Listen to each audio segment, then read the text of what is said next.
Colleen Booth, John DeLorean's secretary during his time at the DeLorean Motor Company, played a pivotal role in the company's turbulent history. Hired in 1974, Colleen found herself at the epicenter of the automotive world's most sensational drama. Her job was not just about managing DeLorean's busy schedule, it also involved navigating the complex and often chaotic atmosphere at DMC. Colleen witnessed the rise and fall of the DeLorean dream as the company endeavored to produce the iconic stainless steel sports car that would forever bear John DeLorean's name. During her tenure, she saw the factory in Northern Ireland come to life with its futuristic design and cutting-edge manufacturing techniques.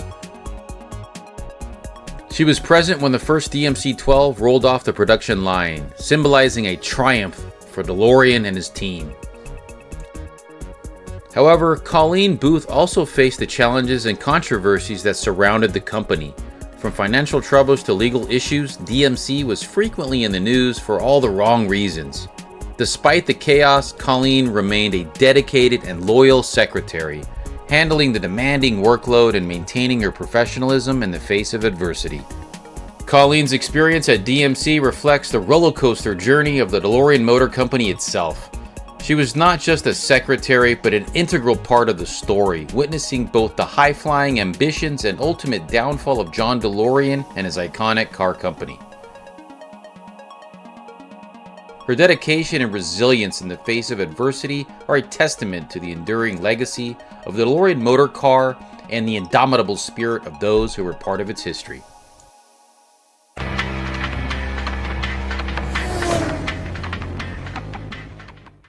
So I started working for Mr. DeLorean in 1974, and I answered an ad in the Birmingham, Michigan, eccentric they were looking for a part-time person. And I had been working full-time, but my husband and I were trying to have a baby and nothing was happening. So the doctor said, just, if you can, just quit your job for a while and see if that helps you. Well, it didn't. So about 6 months later, I thought, this is ridiculous. I can't just be sitting here at home. I want to participate in our finances, blah, blah, blah. So I saw this ad in the paper and I went up, called them in the afternoon, and they said, come on in. And I went in and I interviewed with a guy by the name of Bob McLean, who was a design guy from Chevrolet originally. And I interviewed with him, and then he said, well, I want you to meet Mr. DeLorean, and he knows that you're here, so if you could just wait a little while. And I brought a book with me, so I said, oh, I brought a book. So I said, I'm perfectly fine. And so 2 hours later, Mr. DeLorean freed up, and I met him then and talked to him, and they hired me that evening. They called me that day and asked me to come in the next day, so I did. So it all started then. And then I was just part-time at that point, and I can't remember if it was 2 weeks or 2 months, but the woman that was his secretary told him she was pregnant and she didn't want to work anymore there. So I moved into her office. I shouldn't say office, I moved to her desk. And that's where it all started. Took dictation. I was pretty good at shorthand back in those days. I still use it, but it's not to the same extent. And typed his handwritten notes, did his appointments, travel, airport pickups. That's where I learned to drive to the airport in Detroit, was because I took him or picked him up and became more brave about doing it. I hadn't done it before. Did his itineraries, and let me tell you, his itineraries, you had to have absolutely everything on it. If someone's going to meet him, you told him the door, inside the door, out the door, on the corner, on the fourth floor, whatever. He didn't even have to think, and that's how he wanted it, because he had so much going on. He was meeting so many people, even as John Z. DeLorean Corporation, which is what it was when I first started. John Z. DeLorean Corporation, they were trying to get seed money to start the car, and that's where it all started after he left General Motors. So I had gotten some information from his previous secretary at GM, a wonderful, wonderful woman named Lynn Jafke. And she came in once a month and did his personal checkbook. And then after about, I think it was maybe 6 months or 5 months, whatever it was, she didn't want to come in anymore, so I took over his checkbook and did all of his bills and ultimately signed, because he was busy all the time, signed his checks for his personal bills, and off we went. So while he was we were all still working for the John Z. DeLorean Corporation in the very early time. He was also, as he left GM, he was made president of the National Association of Business. And he traveled all around the country with that. And this was their mission was to help people who were disadvantaged workers. And he was pretty good at that. He was really into helping disadvantaged people and helping people get started. But I have to say that after about a year of going around doing that, that was his main thing. His heart was back at John Z. DeLorean Corporation, trying to get things going for earning money for the company, which he was doing at the same time, but he wanted to do it 100%. So he came back. And then these three people were already there. He had the largest office down at this end. And then there was Bob McLean, this designer guy that I interviewed with. And then there was a guy named David Wood. He was a marketing guy. And then there was an engineering guy named Chauncey Dirks. And ultimately what happened is that Bob McLean stayed for quite a long time. David Wood left, and Bob Dewey joined the company in 1976. And he was the finance guy. And then Bill joined actually in October of '74. So it's a little out of circuit here, but that's how it worked out. There was another young guy that worked for us named Mike Withers. I don't know if that would be a good person for DCS to get in. That would be a good guy to get in touch with, because he was a wonderful young guy, and he did all the running here, there, everywhere. If somebody needed something, they called Mike. If somebody needed something big, they called Mike. If somebody needed something small, they called Mike. Just one of those guys that did a little of everything. He'd be really interesting. So some of you wanted to know about what the size of the office was in Bloomfield Hills, and when I was in New York, what was the New York office like? Bloomfield, I have no conception of 600 feet versus 1,200 square feet. I don't. But I found it in a book that the Bloomfield Hills office was 1,800 square feet. There was John's office, I should say Mr. DeLorean's office, and then there was other three offices. And then there was a workroom that had a Xerox machine and whole lots of reference books, etc. Mike Withers did not have an office. He was lucky to have a desk in this all-purpose room. But there was no bathrooms inside of the office. We went down the hallway. There was no cafeteria in the building, so when we had lunch or whatever, it was either catered in if there were meetings, or we went out for lunch. The John Z. DeLorean Corporation did contract work to start with the seed money. The Shasta division of W.R. Grace, they wanted to build a fuel-efficient motorhome. That was the first one that I knew of. Then Allstate Insurance Company wanted him to help develop a safety car, and that's where you sometimes see DSV, DeLorean Safety Vehicle, and that started out with the contract with Allstate. Then Renault wanted to put a new car into the American market, so he consulted with them for a while. James Ryder had him do some contract work. Mr. DeLorean even incorporated a company called Ryder DeLorean, and not much came of it, and I really don't remember what it was all about, but there was always something going on. Talk about this Ryder DeLorean contract, I can't remember what it was.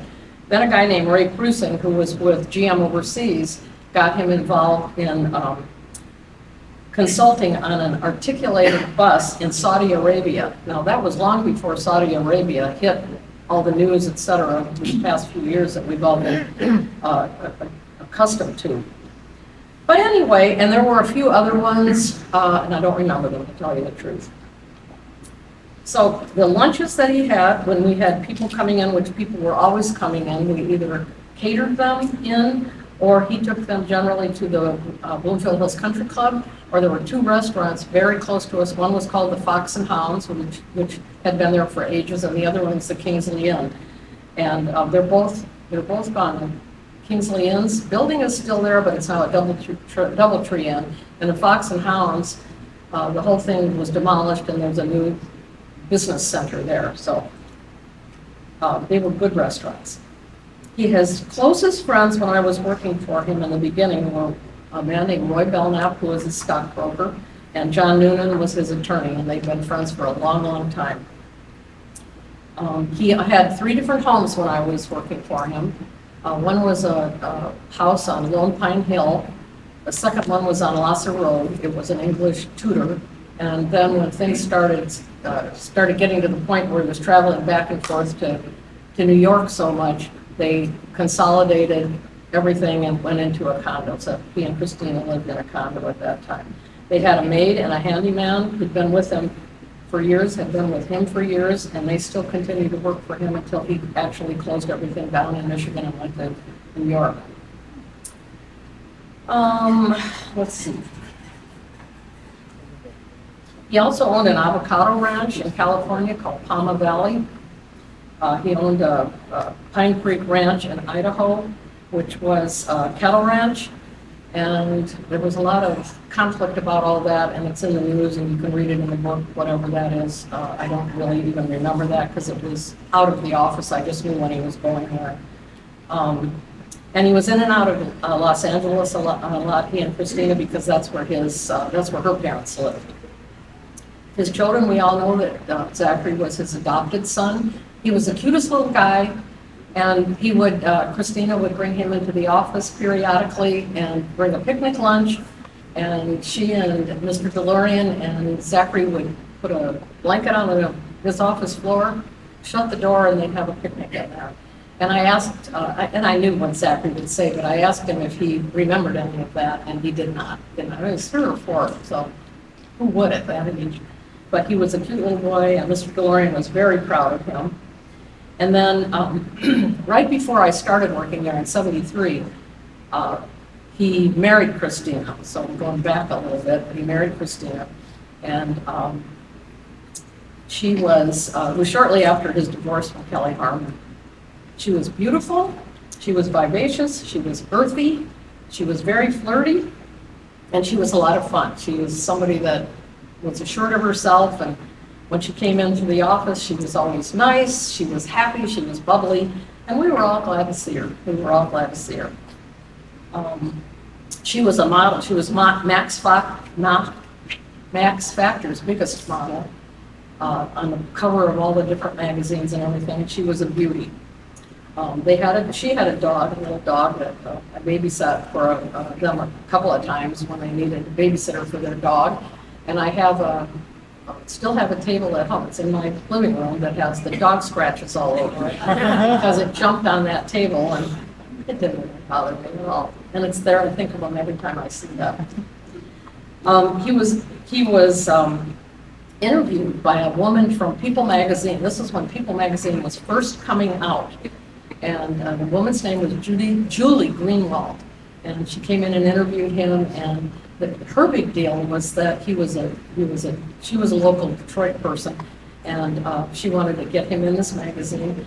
And they did a real nice article, which I have not been able to find. I've tried to get it. I've called People magazine, and either they just don't want to bother about going back that far or whatever. But it was a nice article, and her big deal at the time was that People magazine was a magazine for the people, and it was going to cost 35 cents a magazine from then until into the future. Well, we all know what it costs to buy a People magazine. It's much more than that. Our office was open every day from 8 to 5. We normally didn't get off right at 5 because there was always something going on, but you still had your home life and everything, so it was all A-okay. The phones were ringing constantly, and people were calling, whether it was journalists or whether it was business people or whether it was people that just wanted to come in and give him their ideas, but constantly. I remember one phone call from an older man. His name was, I can't remember his first name right now, but he was Mr. to me, so Mr. Ramsdell was his name. The first time he ever called, I answered the phone, and he said, "Can I speak with Mr. DeLorean?" And I said, "Well, I'm sorry, he's really busy right now, so I'm not going to be able to get to him, but I can."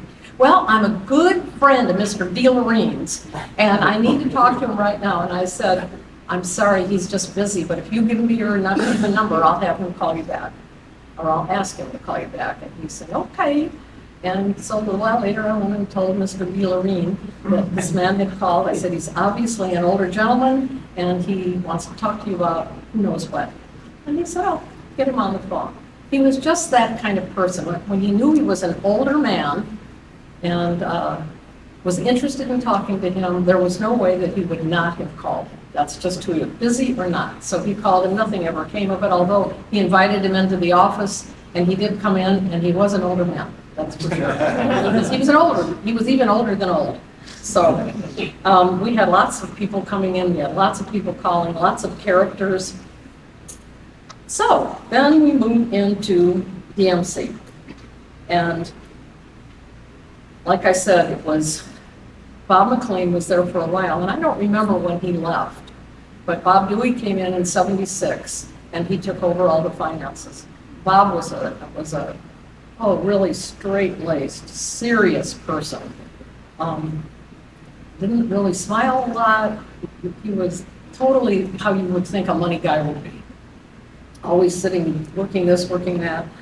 Then Bill came in October of '74, so he was there long before Bob Dewey came in. And Bill was just the nicest guy. He was the former Pontiac assistant chief engineer, worked for Bill and had for several years, and very serious about the success of this car. He traveled, and I just saw on this film that I watched this morning, he traveled back, and I knew he traveled back and forth to Italy and Paris and et cetera.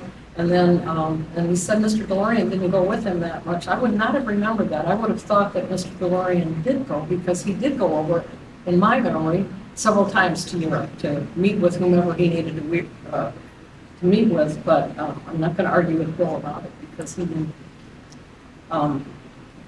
He was very serious about it. He loved Giorgetto Giugiaro.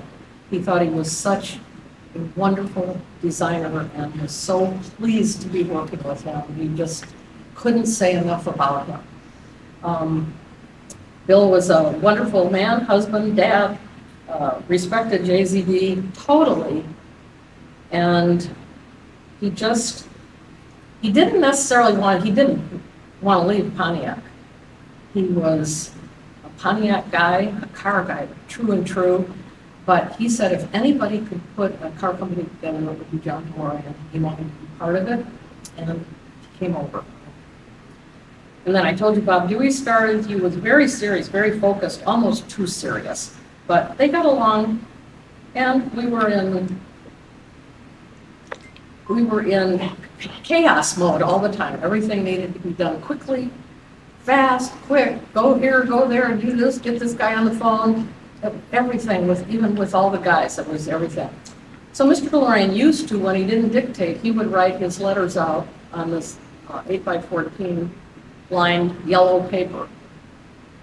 And so one day he comes out to my desk and he says, get this memo typed up right away. Quick, right now, do it real quick and get it out to everybody, put it on their desk, and I want to talk to everybody. So I typed this thing out. This is in the days of electric typewriters. So I get it all typed up. I'm pretty sure we had a Xerox machine then. So I didn't have to make carbon copies as we always have to. But so I typed it up quickly, thought I proofread it. And all of a sudden I hear Mr. DeLorean start laughing. And then I heard Bob McLean start laughing, and Bob Dewey and Bill Collins. So I knew there was something that I had done. So I get out my copy, and then all of them come out of their office. Well, he always used the words to them that we have to get our ducks in a row. We have to get our ducks in a row. So he used it in this memo, so I typed it up. And you might think that I had a problem with the U in ducks. But it was a problem, but not what you think. I typed instead an I instead of you.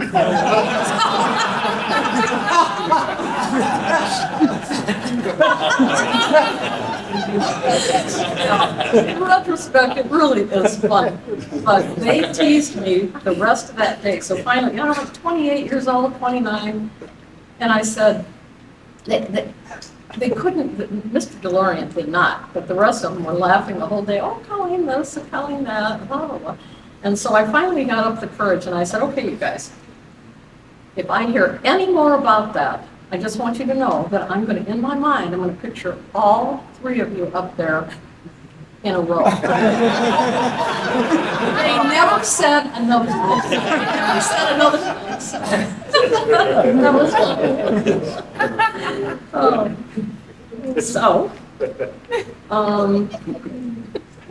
DMC was incorporated in 1975, and the car was called the DMC 12. And the 12 was because it was going to be marketed for $12,000. Well, we all know that didn't quite happen, you know. Again, we had potential investors coming in and out of the office, friends from high places and low places. Bill Lyric one time flew in his personal plane. I got to drive him to the airport out in Pontiac, which is now called the Pontiac International. Isn't everything an international airport these days? And I even got to go on his own plane. That was pretty exciting. And then dealer candidates started coming in. Mr. DeLorean always had somebody go see them, but in the beginning, if they wanted to come and visit the office, we opened the office doors and we were always glad to see them. And about 1977, he and Christina moved to New York City. First, just now and then, back and forth, they had an apartment, and then they bought a place in New York City. He was meeting, in the beginning, he had a friend named Herb Siegel, who was the CEO of Chris-Craft Industries, and he had an office at his place, and that's where he went before he got the office in Park Avenue set up.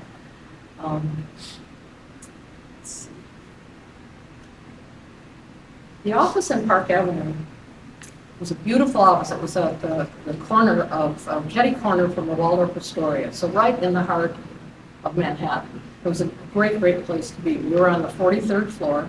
It had previously been occupied by Xerox Corporation, and we had half of the 43rd floor.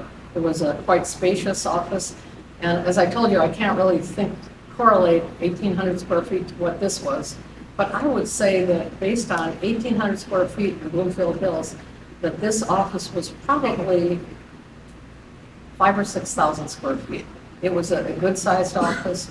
Huge, again, for those of you who were interested in the looks of the offices, it had a huge reception area with a big desk and a girl that made look like she was very small sitting behind it, who greeted everybody who came in. And then you went around for either side, and there was an admin's position over here and an admin position over here, and just a mingling area in the center. And then there were offices starting in the corner back here all the way down, smaller offices. Then Mr. DeLorean's was on the corner over here, and it had windows on this side and this side, so you could see down on Manhattan. It's a beautiful, beautiful site. And then Gene Cafiro, when he came in, he had the office next to him. And it was a beautiful office. It was a beautiful office. When I first was going in, at his invitation, you know, can you come in and help? We're going to be hiring people. And he asked me, or he told me that I would be staying at the Waldorf at first because it was so close and I wouldn't have to worry about walking far and getting cabs and all that sort of thing. So I stayed at the Waldorf for a little while. And then for those of us who were going in on a regular basis, they negotiated some sort of a rate at a hotel called the Beverly Hotel, which was catty corner at the back end of the Waldorf, so we could stay there. And that meant that you didn't have to carry your suitcase back. And so I'd fly in on Monday and fly back on Fridays, sometimes Saturday, but mostly Fridays. I didn't have to take all my clothes and everything leaving. It was very, very, very convenient. And there were probably 4 of us that did that. We worked long hours every day. The office was open at 8. We were all there earlier because we wanted to be. We worked at 7 or 8 at night, and then we, a lot of times, just go grab a bite to eat and then go to bed and start all over again the next day. And everything, again, it was hurry, hurry, hurry, hurry all the time. It was a spectacular time for me to be able to travel to this wonderful city. Beautiful, beautiful city, and I will forever be glad to him for that. I sat right outside of his office at first, and then they partitioned an area in Gene Cafiro's office at the back of his office, and I sat in the front. They put a desk for me in there, and Mr. Cafiro's secretary sat behind me. We got to be good friends, help each other out, and all that stuff. Still continued to do everything, dinner reservations, all of his correspondence, travel arrangements, which by this time had increased 100-fold. He was always traveling. Okay, then, so that kind of the way it went until '79, when they had the first NAVA convention, and we showed the car there publicly, really for the first time, big deal. And I went to that one. I went to the one in 1980 in New Orleans, and then in 1981 there was one in Los Angeles. I did not go to that one. By that time, C.R. Brown was the head of marketing, and his secretary, they were in California. They took care of all of that one. I don't really remember why I didn't go, unless it was just they were doing it all out there and it really wasn't needed. I mean, I probably could have gone, but I just don't remember. I just really don't remember. But, yeah, C.R. Brown, he had a very, very good secretary, very detail-oriented, and she did a lot of things out there. So now this is my story from when I spoke in 2016. So really, history hasn't changed, so I'm using those same notes. And you have to keep in mind, too, that this is from my perspective. There are a lot of people that didn't like John DeLorean, and still don't like John DeLorean. But I like John DeLorean. He's a human being. He had faults just like every single one of us. And I don't judge him on that, because in the final analysis, somebody higher up than me is going to judge him. So my brother Dan got involved, and you guys heard about that yesterday when we were in here driving him around in Las Vegas. And then he drove the car around for about 1.5 years. He trailered it to different dealerships that wanted to see the car. And then he got hired into the service and parts organization for about 5 years at DeLorean out of California.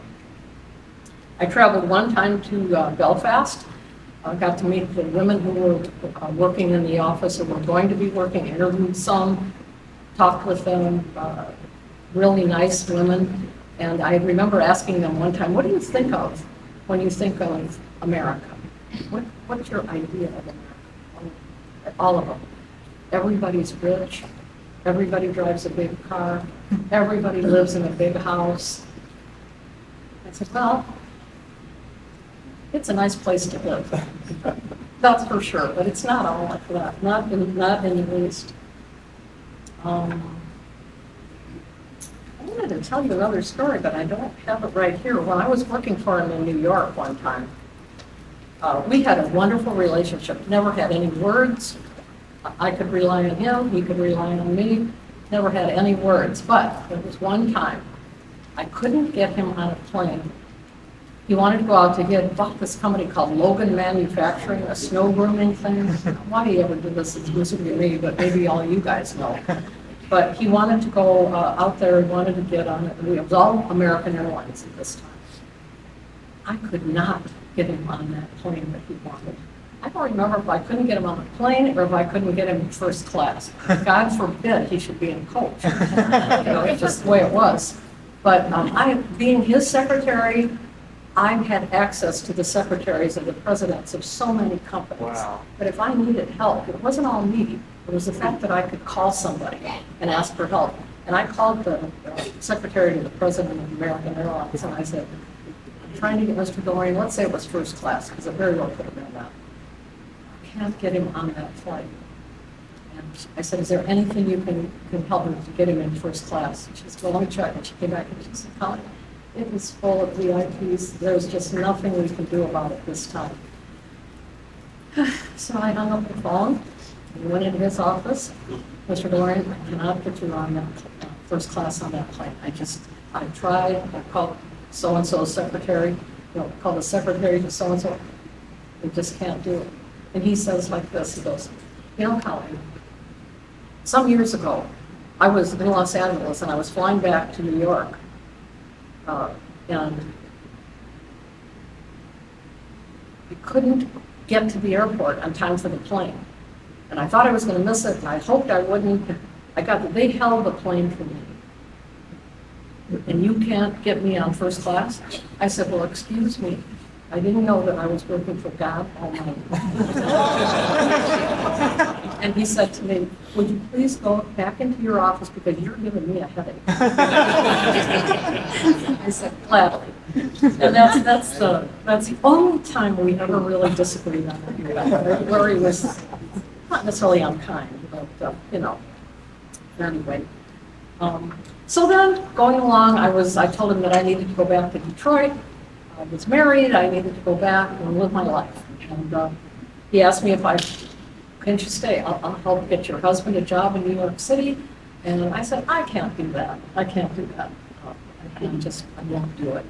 So that's when he started interviewing. We had a couple of secretaries that came in, and then he interviewed Marion Gibson. So Marion was not a very friendly person. She was very serious. She really, I think, maybe it's my ego that I think she didn't really want me around. Who would at that point?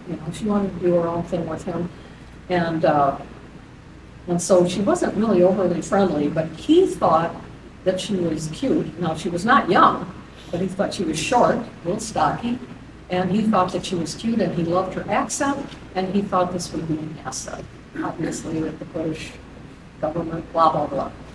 Boy, he was kind of wrong about that. But she started working for him, and then he asked me again if I would come. Could I please come back and work in New York? And I said, I just can't do it. I would if I could, but I can't, so I won't. So I stayed there for probably, I'm going to say 3 or 4 months after Marion started. And then she started taking things over herself, and I went back, and he asked me if I wanted to have a job at Composite Technology, which was the company doing the ERM, the research on that. Jeff Seiner worked there. His now wife, Susan Hazenleder, worked there. Very, very capable young girl and young woman, and she worked there. And I have to say that the general manager there and Susan probably were not happy to have John DeLorean, secretary, sitting there either, and wondered why I was there, because Jeff, I had nothing to do with Composite Technology. I mean, I could help out when it was necessary, but I didn't have anything to do, actually. But I took care of his personal checkbook for several months. They just sent the stuff back and forth to me, and so that was a help to them and to Marion. Susan was really a nice, very, very capable young girl. So I'm just thinking about, he came in there one day to visit, and his hair had always been dyed black. And so I hadn't seen him for a while. And here he comes with his silver gray hair. I mean, he looked outstanding. He was even more handsome with his hair like that. And I said, oh my gosh, what did you do? And he said, well, I just decided it was time. And I said, well, it looks great. He said, thank you.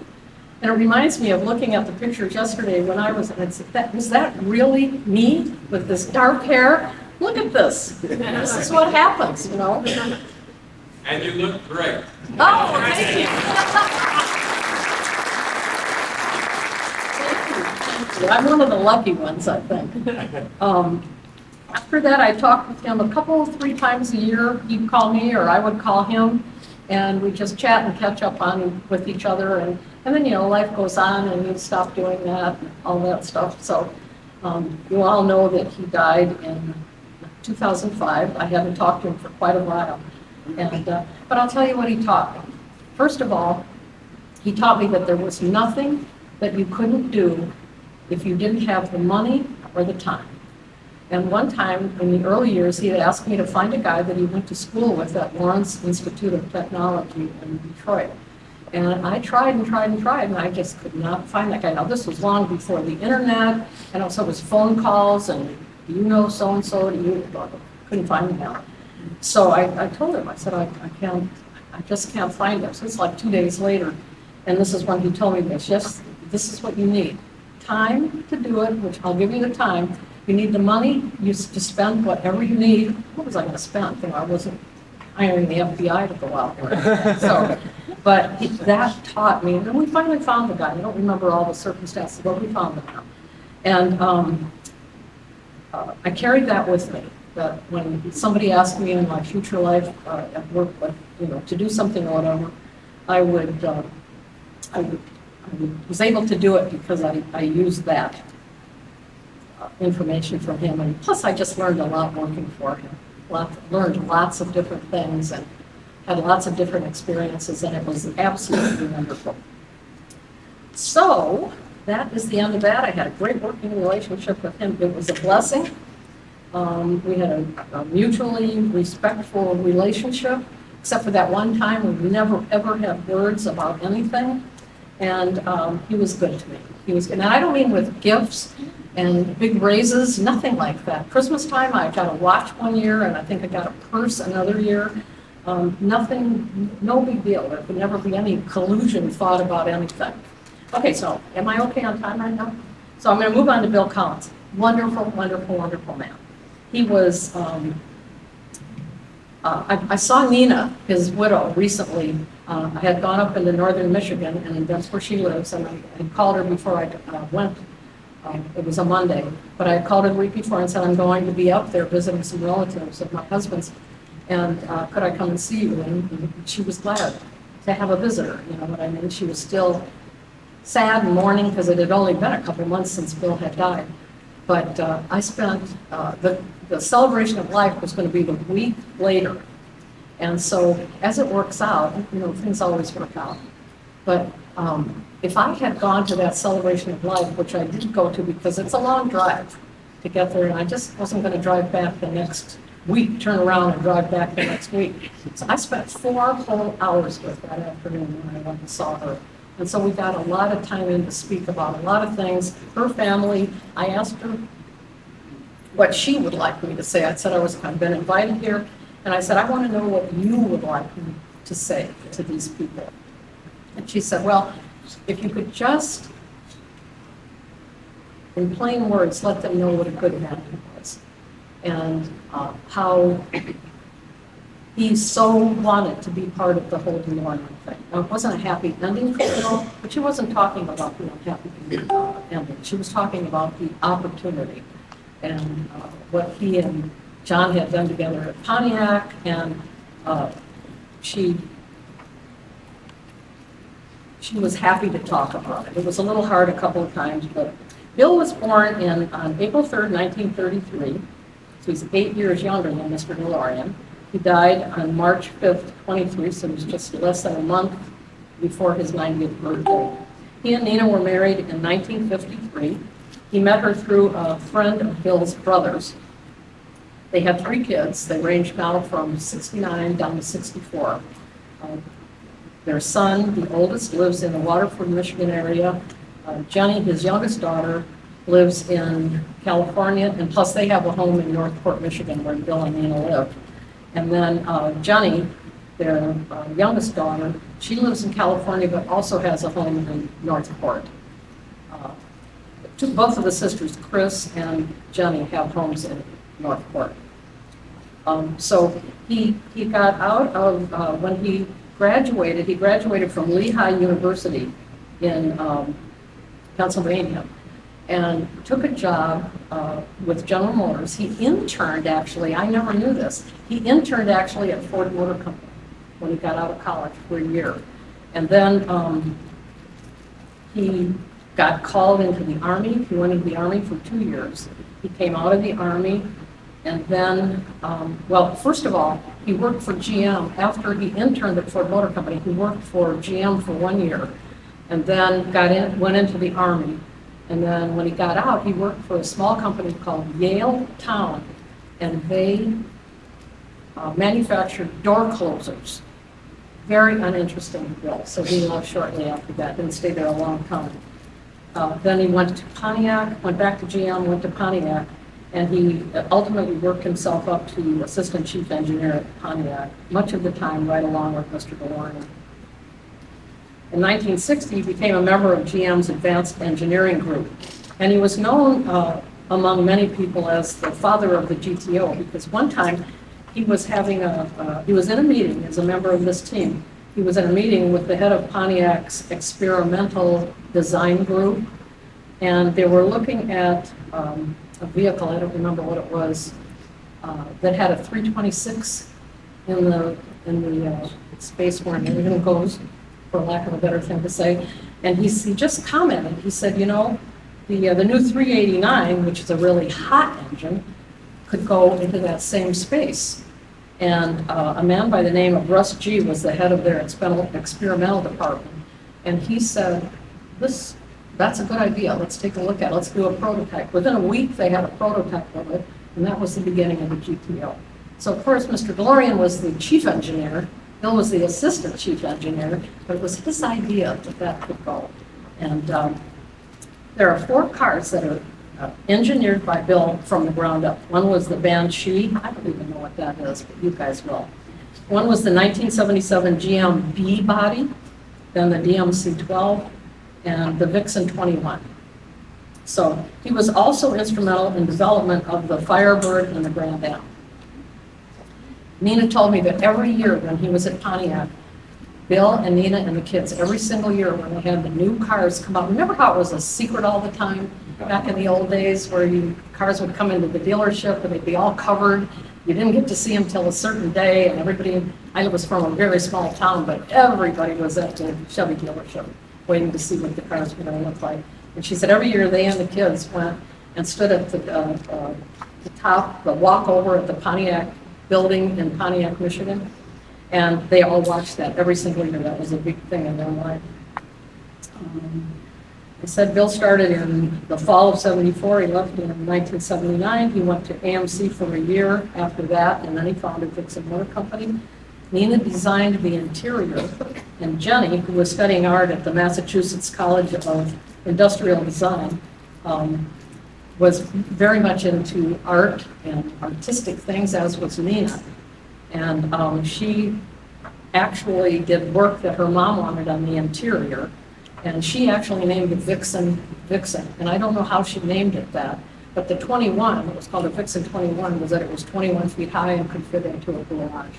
For instance, that was a big selling point that Bill wanted, so that people could park it in their garages. The very first Vixen was built in his garage with Nina. The two of them did it together. And then between 1980 and 81, the Vixen plant was built in Pontiac. And it was then introduced in 1986 at the Detroit Auto Show. As time went along, and as we all know, there were money problems and time problems and all of that. And a couple of the executives at Vixen wanted him to have a couple different models, like an XC and an SE is what they called them. It was too much at the time. Bill did not want to do that. He just wanted to stay with their eyes focused on what they had originally planned on doing. And he acquiesced because he said to me one time, he said, maybe they were right. Maybe they were right. Maybe I was just being too stuffy. And so it just didn't work. And production ceased in 1989. He went then to work for Pontiac and others doing consulting work. And then in early 1990, after his retirement, he built, and I got these words out of an article, a lightning-fast 18-foot wooden trimaran, I don't know how you pronounce that, a sailboat. By hand, it was a wooden sailboat, and they all like to sail. They also had, they did trips up into Canada to the North Channel, and they all became very, very good at that. And every one of their sailboats was named Yo, Y-O. And I don't know why. Nina told me that. She told me that, and if I asked why, I just don't remember. So you can imagine him saying Yo, on a sailboat. So Bill's vehicles, when he died, he had 4 or 5. The original Vixen, the very original one, is in the Pontiac Museum in Pontiac, Michigan. Tad, the son, has the DeLorean, and Bill and Nina's Vixen that they traveled all over the country in. Chris, the oldest daughter, has his Cobra, and Jenny has Bill's GTO. And she's an avid GTO owner and takes it around to different shows and talks and all that, and she loves that. She's a very good speaker. And Nina has their 36 Ford convertible, so that's in her garage. To sum it up, Bill was a true car guy. Many of you are that. Most of you are true car people. And so you know where his heart was all the time. He was accomplished. He was humble. I don't think I've ever met such a humble man as Bill Collins. He was a beautiful, beautiful, humble man. And he was a good friend. And as one writer put it, as I was looking for some things to add to this so that I could tell you guys, one writer said that he never allowed the perfect to be the enemy of good. He just went ahead, and the things that it wasn't perfect, we'll work it out, we'll do something else. So he moved forward all the time. He also said that he was glad to have worked in an era and in an arena where one person could make a difference. It didn't have to go to committees and this and that and all of that stuff, you know, like him saying, oh, the 326 fits in, the 389 can fit in that same spot. And look what happened. There's a good article in that I read online this week when I Googled his name to find out some more information to tell you guys. In a magazine called Hemmings Magazine. It was written by Thomas DeMauro, and it's in the 9/23/18 issue. And if you want to read anything good, you know, about him, it's a really, really nice article. And that's it. Thank you, Colleen.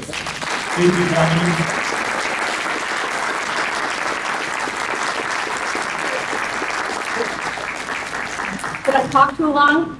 No, you did really well. You still have a few minutes for questions. If That's somebody what I was has trying to make. a question, we'll run around with the microphone, make sure everybody hears it. What year did you start working for him, and what year did you finish? 74 till the very end of Christmas time, 1981. 74, so 8 years. How long did it take you to be able to decipher his handwriting when you started? You know, it was all kind of straight up and down, but it really didn't take long. It didn't take long at all. Did you ever have to take, because I have a memo, it went through the chain, it was sent back, and then, John, what did you say, you know, what did you mean, and then he had to rewrite it. Well, I had to go in and ask him once in a while what something was, because I wasn't real, I mean, I wasn't part of it. I was a farm girl from southern Illinois. I didn't know anything about cars, and so when he used a word that I just didn't know, I had to go in. He was always good about it. Oh, no problems. Thank you so much for your presentation, just You're wonderful. As a collector, and I know a lot of DeLorean drivers are collectors, is it reasonable to say that if they're on eBay, if there's a John DeLorean signed check, that's actually a Colleen Booth signed check? No, this would only be from, well, I signed his personal checks for a period of time. And then when the DeLorean Sports Car Partnership went into effect, when they were signing up dealers, for a while, I signed that because he was out of the office, and so was Bob Dewey. And when I was invited by the grand jury, I had to go and speak before the grand jury when he was getting indicted. One of the real smart aleck young guys said to me, Mrs. O'Neill, can you honestly tell us that you didn't know what was going on when you signed those checks? I said, well, I knew there was an electric bill that had to be paid, and there was a travel bill that had to be paid, and those are the kinds of things that I paid, and I wasn't looking for anything. I mean, if I was maybe a Marion Gibson, like Besser Hart, you know, Gibson, I would have been looking for something, but I was not. And we were busy, we were so busy all the time that I don't think I ever saw anything that made me think, oh, I shouldn't sign this, you know. I had talked to his attorney and said, what do you think about this? I talked to Bill. Bill said, Colleen, it's okay. It's okay. That was good enough for me. So I guess quick follow-up, we'll be able to get it done. Like, John, I can do your exact signature. No, never even tried to. I think it was not possible to do his signature. It just wasn't. Nope. Do you know how he met Tom Kimmerly? How he met Tom Kilmerly? How they met? They met in the bathroom on 100 West Long Lake Road at the urinals. It's not too glorious, but they started talking, and Kimberly's office was just around the corner from ours. And I went into that building, 100 West Long Lake Road, before I came here, so I could see what it looked like still. And it's very, very, very much changed. I wanted to see this 1,800 square feet that I didn't know about. I wanted to get some insight into that, just so you guys would know, because I know a couple people asked. And it's very changed, very changed. And nobody there knew anything about what it used to be. So, yeah, but that's how he met Kimberly. They got to be great friends. Mr. DeLorean relied on him for a lot of different things. He had a couple of females that worked for him. One was an accountant, one was his office manager, and they worked for Tom Kimmerly for a long, long time. And not that he relied on them, but they helped him get to Tom Kimmerly when he needed to if he wasn't around. But they became very good friends and business associates. Anything else? I'm sorry. Okay. Do you know how he met Roy Nesset? And did Roy No. ever come into the office? Did you He ever did come into the, Roy, he's asked about Roy Nesset. Did I know how he met him or anything? I know he was a car dealer in, I think, Wichita or somewhere.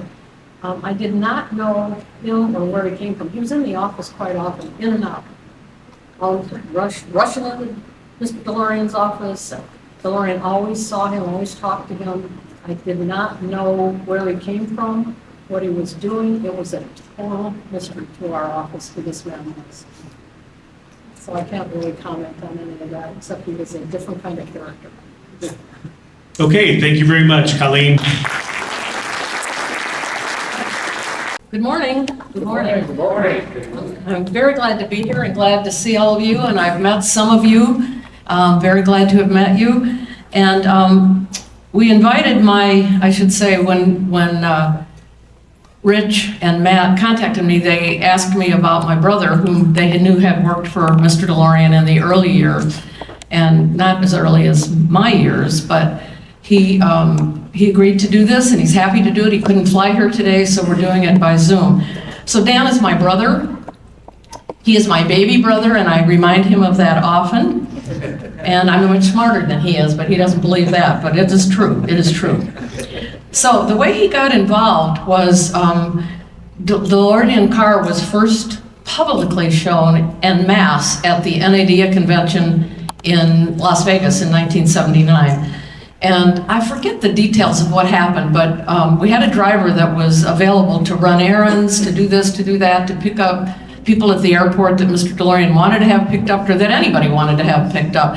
And for some reason, the driver wasn't there. So Mr. DeLorean said to me, so what are we gonna do about this? Do you know anybody? And I said, well, I have a brother who's out of work at the moment, and he could fly in here from San Diego and take over that job. He's a good driver, he's a good kid, blah, blah, blah.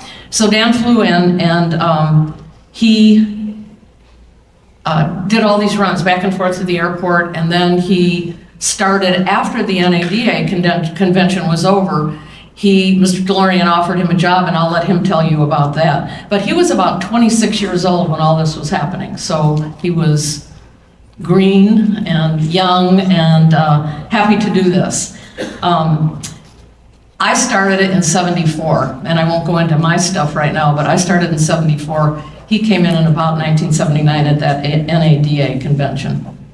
So, Dan, do you remember how familiar you were with John DeLorean and DeLorean Motor Company during this time when you came in? I mean, I'm sure we had talked about it, although I don't remember the conversations, but what do you remember?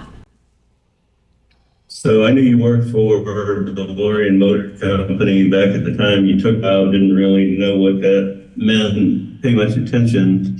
But when you called and asked if I would help, I did what I always do, even though I was a young pup at the time. And I'm curious, you started with him in 1974 or 1874? Real fun, real fun.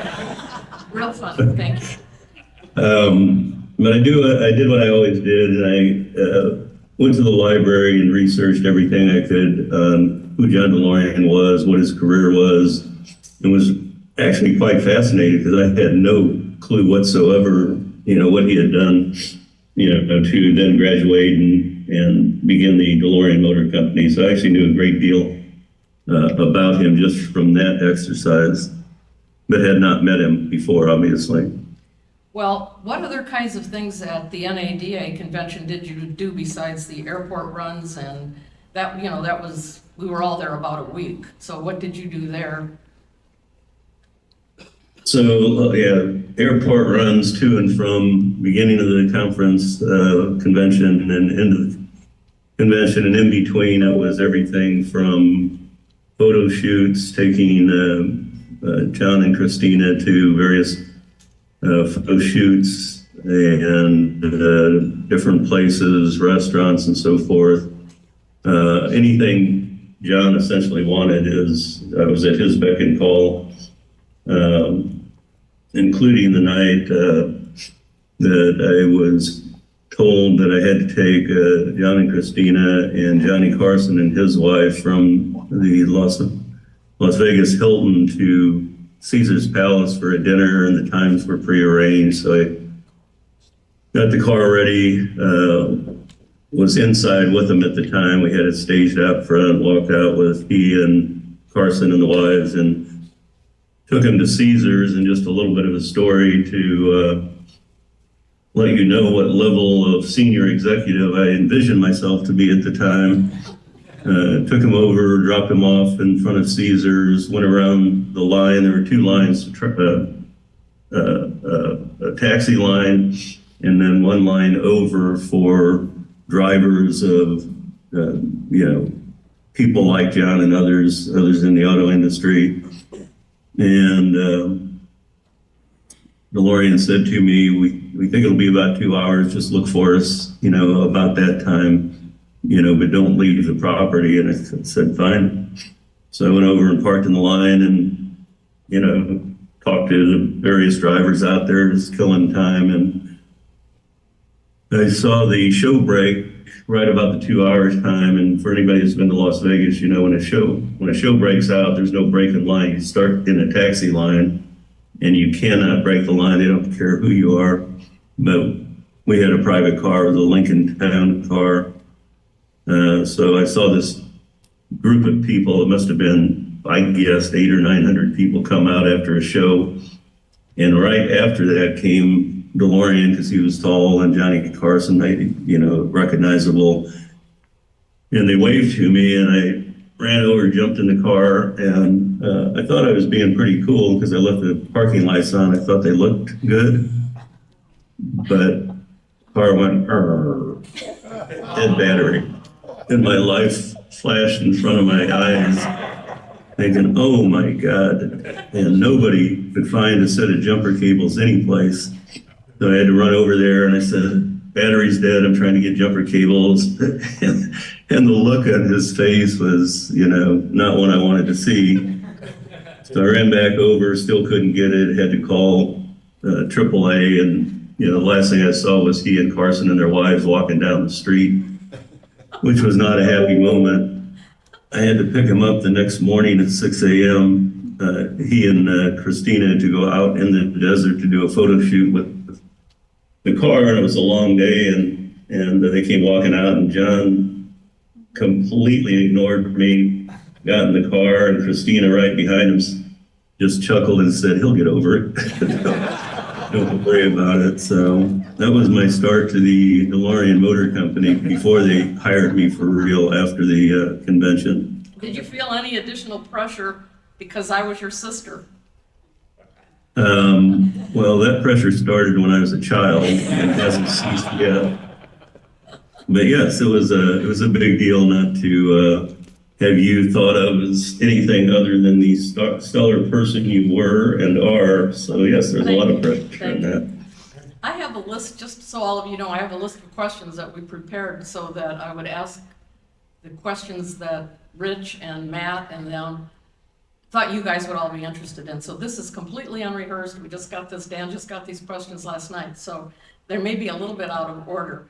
But Dan, what's the single most vivid memory that you have of working for John DeLorean and DeLorean Motor Company? Well, there's one that I have told over and over throughout my career after that and put into place. So I'm jumping now from the start to really what I walked away with after 4.5 years at the DeLorean Motor Company. And I've employed this with young people all throughout my career, including my son. And that was, DeLorean was a really kind, decent person. You know, the only time I ever saw him with a really sour look on his face was that night at Caesar's Palace. But whenever I did go to different cities and did different things with him, took him different places, he was always one to talk about lessons to be learned, took me to meetings with him. You know, it's like a supercharged internship. And I got to sit in on meetings with luminaries of the auto industry, all the different, from Lee Iacocca to Gene Cafaro, one of the Fords, I can't even remember which one it was. But he would let me sit in and he'd say, park the car, we're going to be in conference room such and such. Come in, there'll be chairs along the wall, sit down and don't open your mouth the entire time, which I was completely offended about, because of course I thought I had something to add, which I didn't. So the one thing that sticks out most is I learned I never lacked confidence for all the wrong reasons in my life.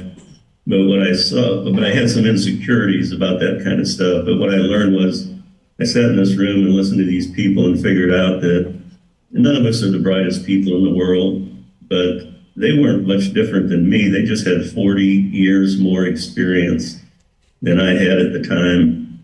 And that really helped my confidence immensely and put me in places where I did things I wouldn't have otherwise done.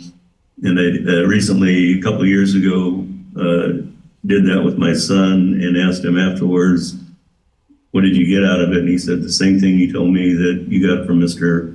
DeLorean. So that's probably the single most impactful thing.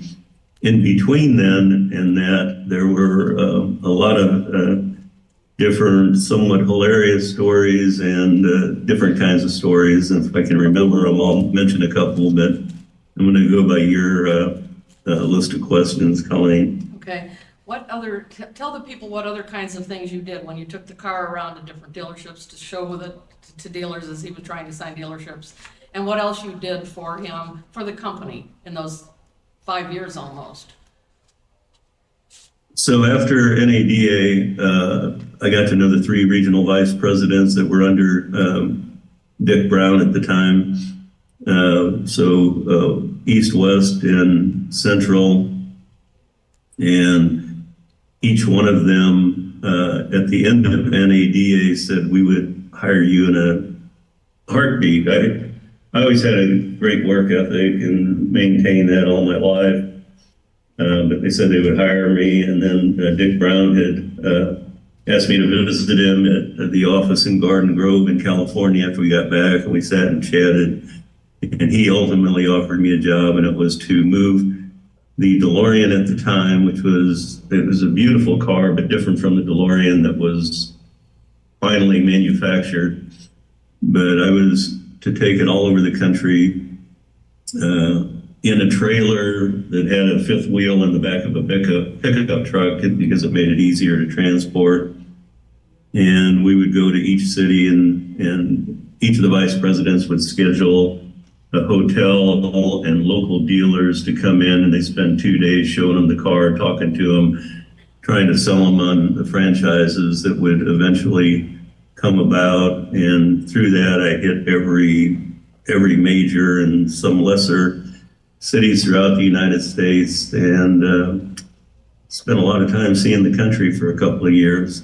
So that was my primary job. And in between shows, where we were back in California, you know, I would do whatever they wanted me to do. But when the car came out, I was looking to not just be a runner or a gopher or a driver, so I was looking for a space for me to work, and nobody was really paying attention to parts. We had one fellow that was brought in to do it, but nobody was helping him, so I took it upon myself to learn the parts systems, how it would work, the numbering, the cataloging, and so forth, and became pretty proficient at that. So my time at the end was spent helping to set up the supply chain for parts coming from Ireland. Okay. Let's see. One of the questions says, where did you usually drive John? You didn't drive him on a regular basis, though. It was at that show, and then you drove the car around, so there was no interaction otherwise, unless he came into town, maybe? Yeah, so for John, it was in California when he was there, one time in New York, one time in Michigan, but at all the other NADAs that we attended at the time, and I'm not going to remember all of them, but the first one was 1979 in Las Vegas, and one was 1980 in New Orleans, and I think, but I'm not positive, 81 or 82 was the Los Angeles one. So I saw him intermittently in between time, and he wasn't hard to find anytime because he only wore one outfit, and it was a blue blazer and gray slacks, and I was told he had something like 15 pairs of them lined up, but I never saw him in a suit other than blue blazer and gray pants the entire time that I knew him. And that was one of the questions, how he dressed for meetings, and that's my remembrance as well. So starting in 1974, when I worked for him, he wore suits. He was portrayed in the press and in magazine articles as always wearing blue jeans and shirts, very, very casual. He was not always like that. He dressed that part when he wasn't going anywhere, when no one was going to be in the office, and of course, maybe sometimes he did. But in general, he wore a suit and tie, and whenever he was around the Detroit area doing anything, he wore a suit. Let's see. When you were driving him, did he talk with you? Did you guys chatter, or did you mostly just drive? And I drove him a lot of times to the airport in Detroit. That's how I learned to drive to the airport, was because of driving him, dropping him off, and then going to pick him up, and et cetera, et cetera. And we chatted, but mostly he was doing paperwork in the back seat. So what was your experience with that? So it was a mix. Sometimes cell phones weren't around yet, but he would do some work in the car. He'd make small talk. I would ask him questions every now and then that I was curious about it. As long as I knew that I wasn't distracting him. But I can't stress enough the kindness with which he treated me, except that one glaring look at Caesar's Palace seared in my brain. But he was just a nice, decent, unassuming guy. From my perspective, if you were in the room as a automobile executive, I imagine he was rather intimidating. But that was my experience with him. Yeah, my experience too is just a very kind man. We had a great relationship. It was a working relationship, a mutual respect, which I have appreciated ever since then. And after having left at the end of 1981, I took so much of what I learned there, and I think Dan did too, into the rest of my life and into my career. So, Dan, you have a couple of interesting stories to tell, and I think these people would enjoy a couple of the things that you have to say there's one about the car and was it unlocking something or doing whatever, but then you have some joyful ones, funny ones. Let me see if I can remember them, but the one that you're talking about, the car. So eventually, the car that was delivered to the United States, and I'm assuming most of you know it since you're Owners, Pardon me? owners and Oh, aficionados. yes. Yeah. Well, and yeah, I've looked backwards, but the car that we sold to the dealership group was not the car that was delivered. The car that was shown was had different lines to it. A very sharp car. It was a mid-engine car, and I thought it was beautiful. When the factory opened in Ireland, and I remember it was a South African that was in charge of it. So that changed a little bit, and the lines became, it's still a good car, but the lines became a little more rounded out, and it became a rear engine car, which I'm assuming you all know, with a PRV engine, which was an engine joint venture between Peugeot, Renault, and Volvo, and that was the engine they chose for the car.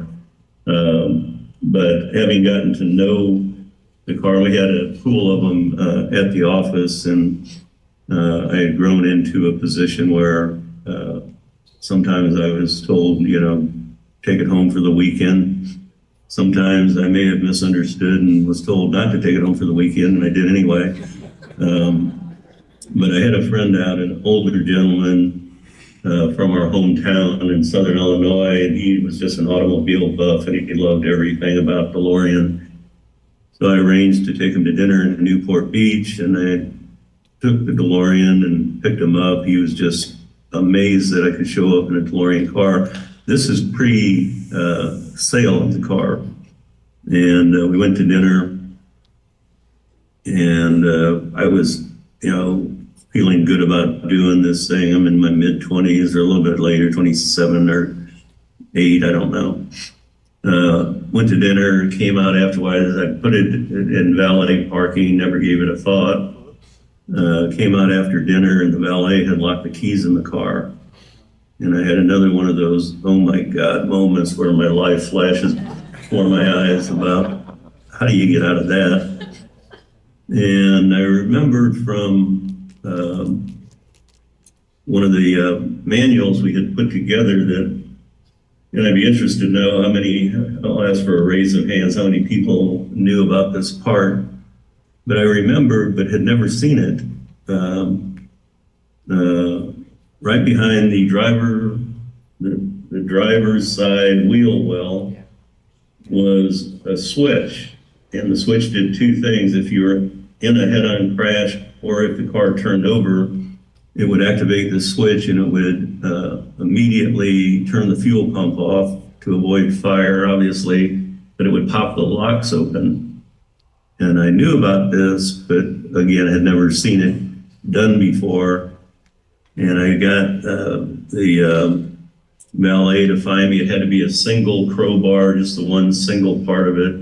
Couldn't be the 4-way piece because there's no room to put it under there. And I spent 5 minutes or so, it seemed like an hour, beating the back of that wheel well, praying that it would pop the doors open. And sure enough, it worked. I hit it just right on one of the blows, and the door, or the locks came up, and I took the car back and put it where it should have been parked immediately and went home. But I see some nods, so some people obviously knew about it because I see some nods.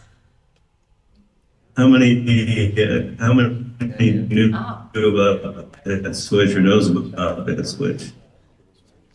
Yeah, several. I never heard of it, ever got publicized that way or not. So I'm trying to remember some of the other stories. We had a lot of interesting and fun times. What about the one in building the New company Orleans? literally. Dan, what about the story in New Orleans with the bar setup?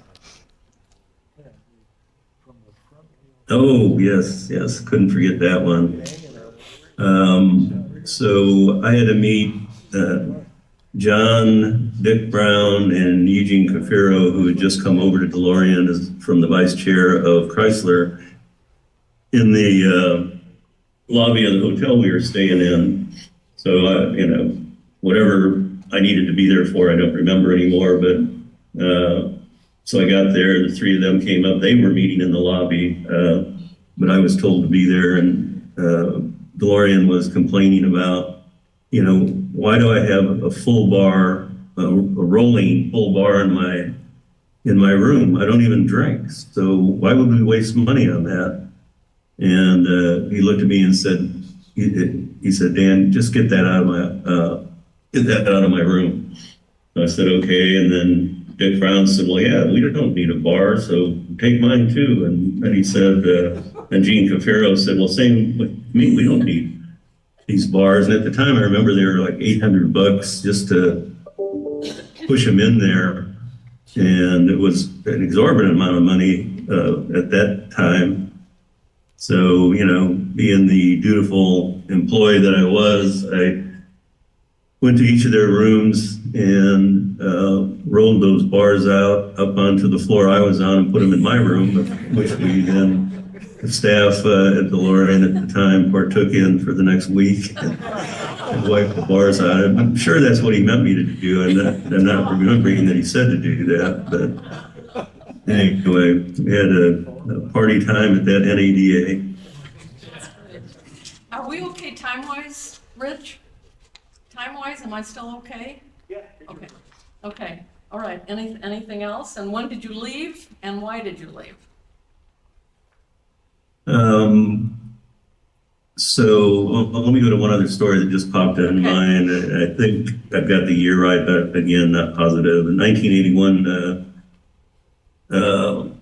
NADA in Los Angeles turned out to be a pretty cool show, and they had built a ramp for the DeLorean to be showcased on, and the ramp was pointed down, and I can't do it from here, but kind of curved to show, going around the curve, but it was a ramp that you had to put the car up on. It was being built, the day before, the whole setup for the show. And we were at sometime between 2 and 3 o'clock in the morning finishing up. And the last thing that had to be done was to back the car up onto that ramp, and park it, lock it down so it was not going to go anywhere for show.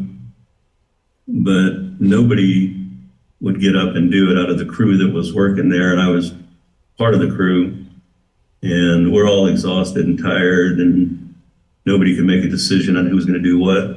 So I finally said, I'll back it up there. And you had to go over a little bump, so you had to get a little bit of runway on it and then stop immediately, or you'd go off the back end. And I was just dumb enough at the time to say, I'll do it, don't worry about it. And they all stood and watched me, and I came literally within a couple of inches of going off the back end of that thing. But I was tired and wanted to get to bed and thought it was worth the risk. So anyway. But it worked. It worked. But anyway, we, it was a good, interesting time. There were, I want to say, 4 or 5 people in the California office when I arrived there, which was the fall of 79, or summer or fall, I don't remember. And left 4.5 years later, and we had a full office building that was, a block long and a block wide with, I don't know how many employees, 100 plus employees at the time. So it was an interesting growth experience and an interesting experience as a young man to be able to see how that all came together and took off, and the hiring processes and so forth. So really, all in all, for me, it was a really good experience. And then I ended up leaving when things were not going well. The car that was delivered, we had to get a site about 5 miles from our office to kind of help rebuild parts of it that weren't well built in Ireland, and but things weren't going well, and it looked like the company was not going to make it. That's when I finally decided I had to go. One other experience during that time. So all the cars that were brought in to the port were then delivered to a large site in Santa Ana. where there was already some service bays on it. And we had those cars stacked up everywhere. And Bank of America wanted they wanted to account for every car, but a couple of them had been handed out to one to Johnny Carson and one to Sammy Davis Jr. and myself and another fellow that worked there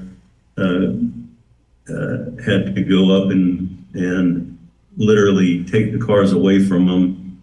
And the instructions were, don't tell them you're not bringing them back. Just go up and tell them there's a glitch in the cars. And Johnny Carson didn't care one bit. And Sammy Davis Jr. kept grilling me on you're taking it away. I don't want it to be taken away. No, Mr. Davis, we're just going to tighten things up a bit for you. But things were not going well at the end. Mitsubishi had just come into the United States. Some people I knew had gone over there and said that they, had an opening that would suit me fine. And I ended up just as a job protection thing, having to leave. And John was in California at that time, and I asked to see him, and he made time, and I went into the conference room and thanked him for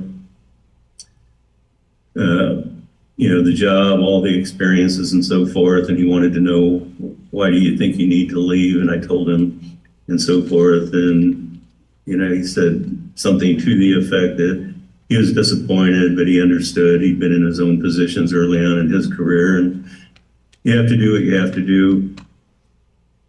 So he was just as gracious, upon leaving as he was in all the other times that I dealt with him. And I went to work for Mitsubishi, who was coming into the United States later that year, but setting up their company at the time. Got it. Well, we're going to switch over to a Q&A, but I just want to say to everybody here, I've always been proud of my brother. And at that time of life, where I was obviously visible to Mr. DeLorean, proud to have my brother come into NADA and help us out. And it just grew from there, my admiration for him and his work ethic. And it just worked out perfectly, and he's been one of my idols for the rest of my life. So I love you, Dan. Now we're gonna do some Q&A, okay? If anyone has any questions they wanna ask of him. If you have any questions, come up over here so Dan can see you. He's looking in on the webcam over here. So if you just want to stand up and talk, and we'll try not to get feedback to the speaker. Hey, Dan. I'm imagining you being 20, mid-20s, something like that. You're driving around a supermodel, #1 television star in the U.S., John DeLorean, all these other people. What are you telling your friends during this time? I mean, they have to just think you have the most incredible job in the world, right? Well, what's that like? So with my mindset at the time, I was pretty sure that they were the lucky ones, not me. But nobody bought into that. It was a pretty heady time, but I was just a young gopher for the company. But again, people thought it was cool. I thought it was cool enough, but it was so familiar to me, I didn't really clearly have the impact in mind until years later, actually. But it was an interesting time, and I got to meet a lot of interesting people. I ended up with J.D. Powers in the car with DeLorean, and I had never even heard of J.D. Powers, and they were talking about what he was doing with his company, and it was in its infancy, and I think I don't remember, seemed like he was 5 years at the time, and not getting a lot of traction, but look at J.D. Powers today. So lots of different people, that I got to meet that are memorable. And yes, I used it where I could. In fact, I was single during that time. So when it was okay for me to take the car, I was at bars in Newport Beach with that car every Friday and Saturday night, and people trying to guess. They thought it was a kit car because nobody had ever seen it before. But it was a good time, good experiences. And what Dan was saying, I agree with also. But the thing of it is that we were so busy. every day. You worked your butt off, and as he was doing, so you didn't have a lot of time to really sit and think about it and make a diary and do notes, because all you did was go home and go to bed, except for Dan's Friday and Saturday nights in Newport Beach. I was in Detroit. We don't do this in Detroit, so anyway. I was toasting her. Thank you. Any other questions? Yeah, just a second, Dan.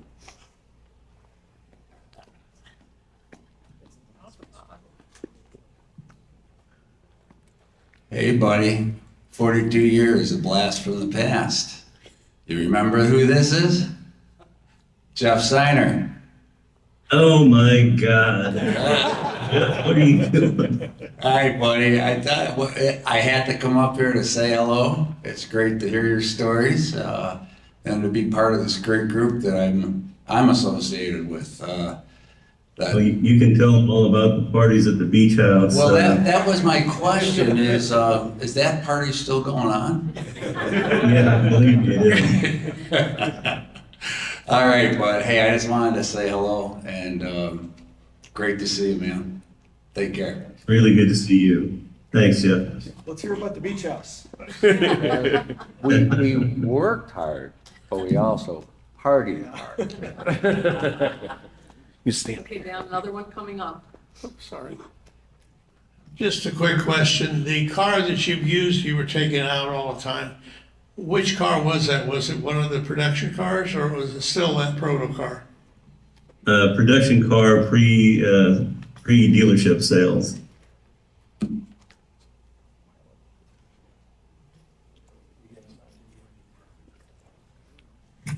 Hey, Dad.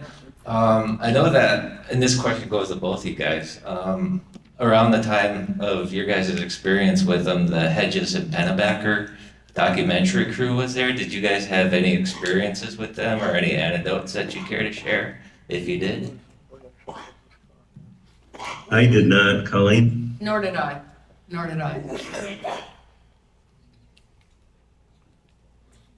I will tell you one other. I'll wait till after this next question. Yeah, just follow up on that. I have VIN 808, which was William Charles's car.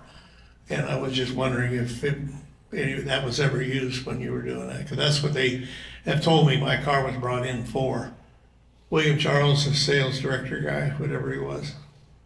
So Bill Charles, I think Jeff worked for Bill, and he was head of service. He put the service program together and run a lot of good guys like Jeff in from Detroit. But I wouldn't remember the number of his car, but I certainly remember Bill. Lost track of him many years ago, so not sure what happened to him. I've actually tried to look him up on the internet and can't find him going back a handful of years. So I will tell you one other story that I think is interesting. So I do a lot of philanthropic work in San Diego, both on homelessness and feeding people. And about a year ago, a friend of mine introduced me to a couple of people in Los Angeles that's engaged on the homeless side. And initially and primarily it was Pam Dauber who I met. Anybody recognize Pam Dauber's name? So she was Mindy on Mork and Mindy, and she married Mark Harmon from NCIS, and they invited us up to talk about what they are doing in Los Angeles with regard to veterans housing and another program we worked with them on, and ended up going to dinner with them that night, and both engaging people. And the foremost thing on Mark's mind was he wanted to know about John DeLorean. And I found that curious for a moment until I remembered. He said, "Do you remember that he was married to my sister?" And I said, "I did not remember that until right when you asked the question." So he was very interested in what kind of a guy DeLorean was, and because of the connection with the sister, who was probably, 100 years younger than John at the time, whatever age she was. But I asked him, "Well, what do you think of him?" And he said, I didn't like him at all. And I said, why is that? And he said, well, it was just my older sister and she was too young for him and so forth. He said, but, you know, I acted out a little bit. And I said, well, how did you act out? And he said he was 15 or 16 at the time. He said every time DeLorean would send his sisters flowers, they would go in the main hallway of their home and he'd take his BB gun out there and smack it until the vase broke and then run off. And that was his way of acting out against John. So, funny connections. Yeah. Anything else? Here's one more question coming up, Dan. Bill, are we okay on time? We're Yeah, getting maybe closer. one or two questions. Okay, one or two questions more, Dan. Hey, Dan. Hi, Colleen. Thank you so much. My name is John. I just wanted to ask, and this is a little bit of a follow-up to what you just said, but there's so many people who have so many different experiences with John DeLorean. Mostly positive, some not so positive. With all the documentaries that have come out, can you, I guess this is for both of you, but can you speak to something where the documentaries have really gotten correct? Is there something about John DeLorean that they have captured like really, really well? And conversely to that, are there things that have left you frustrated about the documentaries that you feel has not encapsulated what you know about him? Thank you. So interestingly enough, I read the book on DeLorean years ago when it came out. I found that of interest. I have not watched anything on film about John, and frankly, because of the work I do, it goes on night and day. I just don't do much TV time, and I've always thought I wanted to go back and look at them, but I have not yet. I do plan on doing it at some point, but Colleen, have you seen them? I've seen a couple of them, but from the standpoint of talking with anybody, I made up my mind in the very beginning, when this was all ended, that I was not going to speak to anyone because I worked so closely with him. And I did not want to say anything that could be and probably would be misconstrued. I had no desire to talk with anybody, and I didn't. And this is the first time this group, all of you, that I decided that it was okay to do this. And who helped me make my decision about that was Bill Collins, whom you all know was the chief engineer in the beginning. Wonderful, wonderful man. And I called him up and I said I had been contacted by DCS and I said, what do you think about this group? It might be a fun thing to do and just lots of memories. And he just said that everybody is stellar and you can trust them and you can go to them and you can talk. And the first time and the only other time that I did was in 2016 in Springfield, Illinois. But the other thing that always not upset me, but it just made me shake my head, and it goes on today in the news with everybody, is that the news mostly picks out the bad stuff that they want to talk about. And we all are aware of that. I didn't want to participate in that. I really cannot remember reading an article that talked about his kindness and his generosity. And he was difficult to work for because he was on a mission, and we all knew that. We were on that same mission, and we didn't waste time. If we had something to do, we did it. We knew that he expected, when he asked you to do something, that he expected you to do it. And if you couldn't, you would go to him and tell him so he could either tell you how to do it or give you some hints or decide, well, it's not so important right now. But he was a good person to work for, and you could learn a lot, as I said, and I'm sure Dan, if he said it, I already forgot, Dan, sorry. But it helped us both in our lives going forward. And that's all I can say. Yes? I have a question for you. Okay, a question for me, Dan. Okay, can we save that for Colleen's talk then? Oh, yeah, because I'll be talking tomorrow at 11. Okay? Okay, we got time for one more question, if we have one more. Yeah. Oh. Go ahead, Kurt. Dan, in the early days when you were taking the prototype around for the dealer meetings to try and get the franchises and stuff set up, what kind of reliability, or did you run into problems with the prototype, taking it in and out and moving it around or anything else, or was it a pretty reliable automobile? Even later cars. So the prototype didn't get driven very much. It was, I mean, if I drove it around the block, which I probably did, that would have been the extent of it. But it was a custom-built trailer with a fifth wheel that goes into the back of a pickup truck, and it was very compact and efficient. It would roll off easily. It would go back up easily. It was built specifically for that car, so we would get it up to, or I would get it up to, the shows that we did weren't at dealerships. They were at hotels in every city we went to, bringing dealers in. So it would be driven, say, from the loading dock at the hotel into whatever room it was going in, but that was as far as it would ever go. So reliable from that point of view, but I don't know how reliable it would have been trying to drive it any further than that. Does that answer the question? Yeah. You weren't by any chance involved in the commercial, were you, where they showed the car driving up the West Coast Highway and all that kind of stuff? That was the prototype, right? You know what It was. Yeah. You're right. I was involved in some of them. You know, a couple of interesting places. I think they hired me because, you know, I had a mental health issue at the time, but I would do things that others wouldn't. We did a photo shoot at Dana Point one time, and we did lots of them out in the desert. So it did actually drive. I had not even thought about it. I had to drive a little bit further. But in Dana Point, I had to drive it down a set of stairs and then make a complete left turn at a restaurant on a bluff and drive it down the next set of stairs. Nobody should have been doing that. And we did it before the restaurant opened one morning without permission. And then they go out there and take all the photos and so forth. But completely forgot. A lot of photos of that car. And it did go a little bit further than just around the block, but not much further. Okay, are we okay now?